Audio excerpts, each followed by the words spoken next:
and security forces from across the world, and my dear friends, I welcome you all to the third Ministerial Conference on Counter-Terrorism Financing. Friends, it's significant that this conference is happening in India. Our country faced the horrors of terror long before the world took serious note of it. Over the decades, terrorism in different names and forms tried to hurt India. We lost thousands of precious lives, but we have fought terrorism bravely. The delegates have a chance to interact with a country and people who have been firm in tackling terror. We consider that even a single attack is one too many. Even a single life lost is one too many. So, we will not rest till terrorism is uprooted. Friends, this is a very important gathering.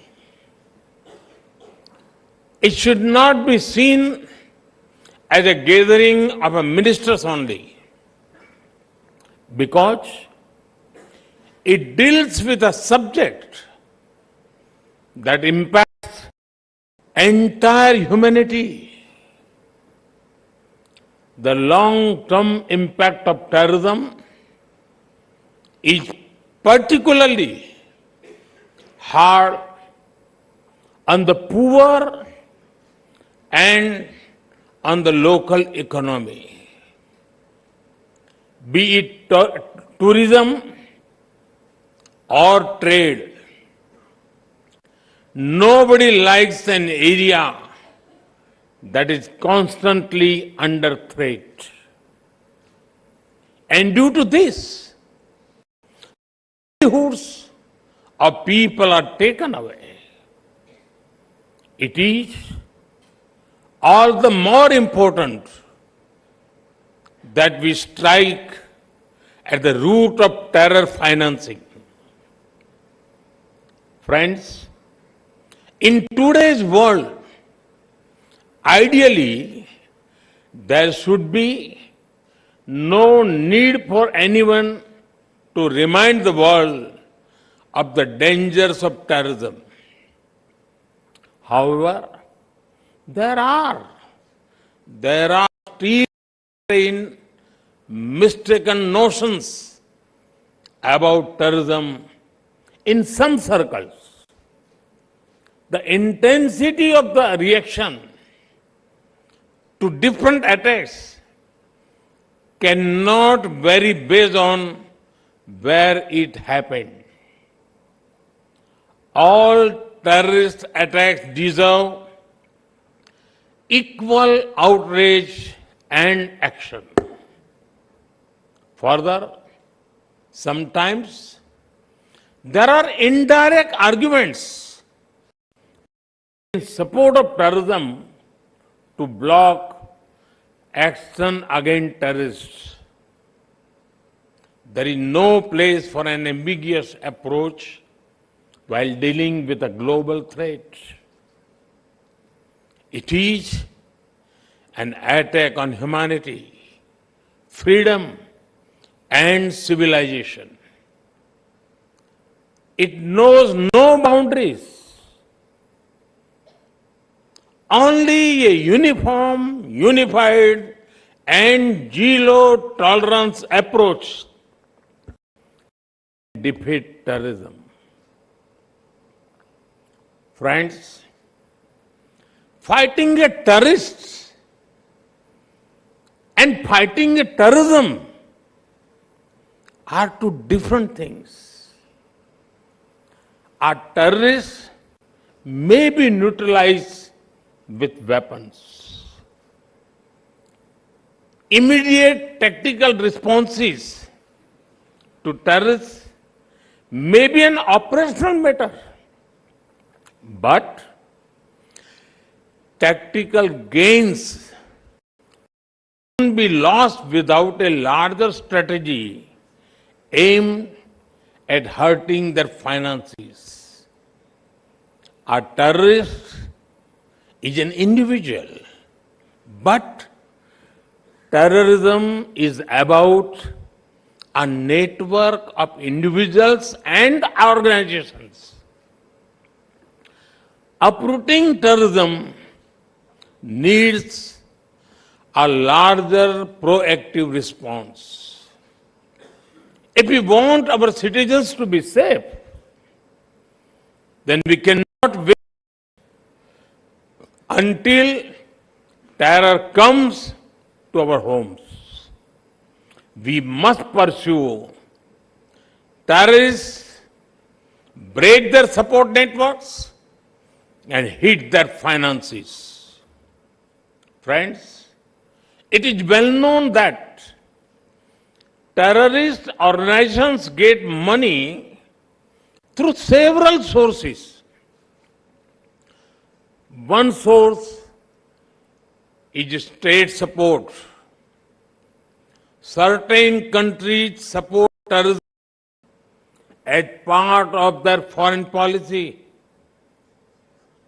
They offer political, ideological, and financial support to them. International organizations must not think that the absence of war means peace. Proxy wars are also dangerous and violent.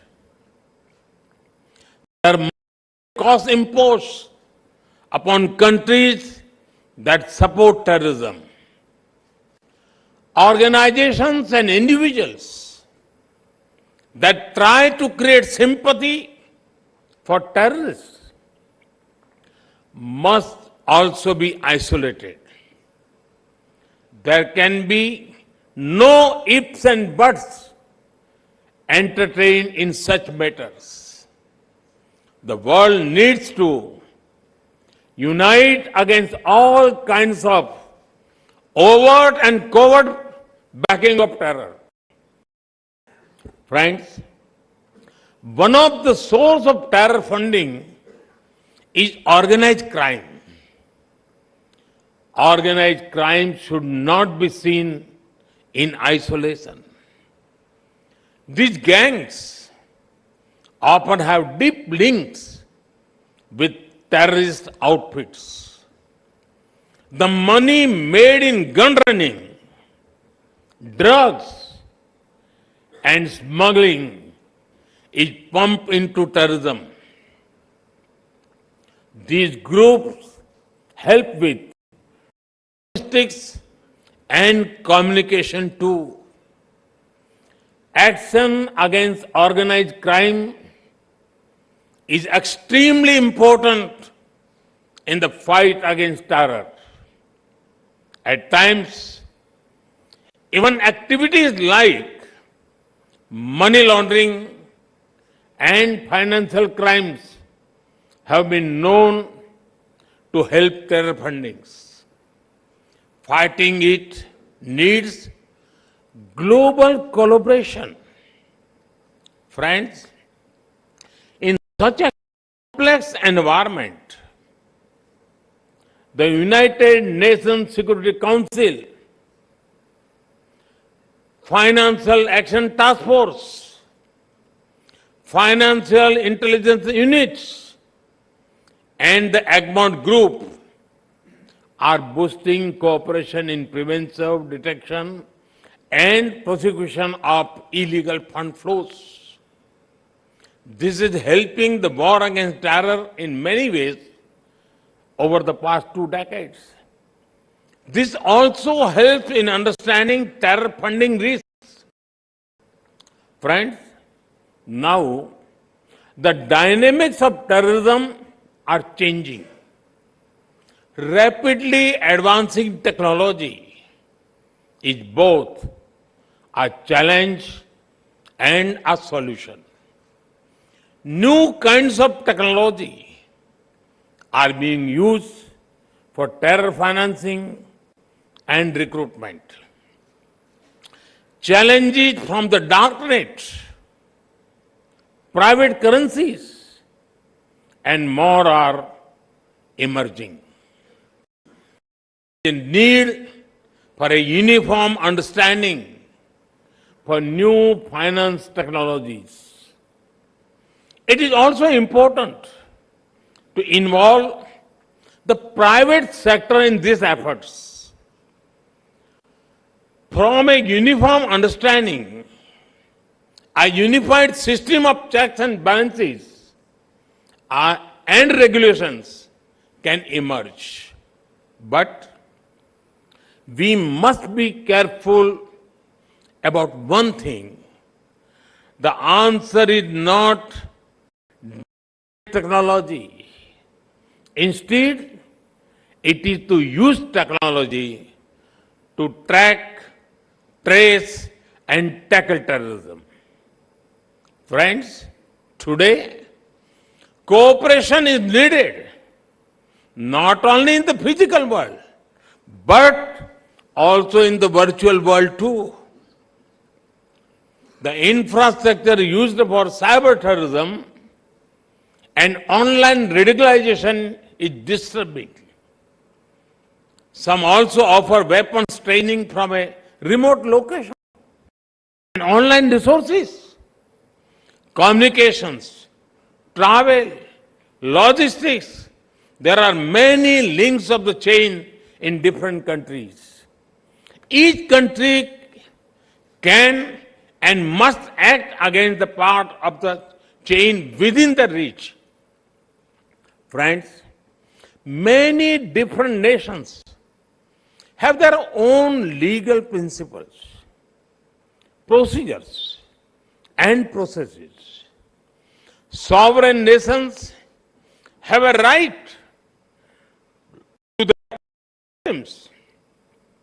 However, we must also be careful not to allow extremists to misuse differences between systems.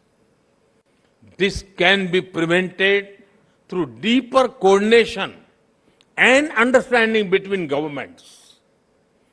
Joint operations, intelligence coordination, and extradition help the fight against terror. It is also important that we address the problem of radicalization and extremism. Anyone who supports radicalization should have no place in any country. Friends, over the last few months, many conferences have been held in India relating to different dimensions of security. India hosted the General Assembly of the Interpol in New Delhi, a special United Nations Security Council Counter-Terrorism Committee happened in Mumbai. At this No Money for Terror conference, India is helping build global momentum against terror funding. Our intention is to bring the world together in taking the war against terrorism to the next level. Friends, I wish all the participants success in the deliberations over the next few days. I'm positive that you will help in attacking terror funding in all its dimensions. Thank you. Thank you very much.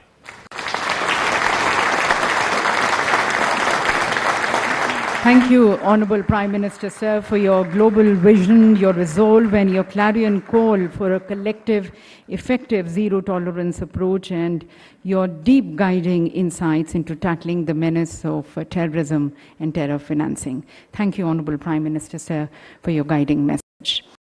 As we express our gratitude and appreciation to the Honorable Prime Minister, may I request once again our Honorable Union Home and Cooperation Minister, Shri Amit Shah Ji, to please present a memento to the Honorable Prime Minister. And please, once again, ladies and gentlemen, join us in thanking the Honorable Prime Minister for leading us, for his clarion call for peace and tranquility and the cooperation from all. Thank you. With that, once again, thank you to the Honorable Prime Minister. With that, we conclude the inaugural session.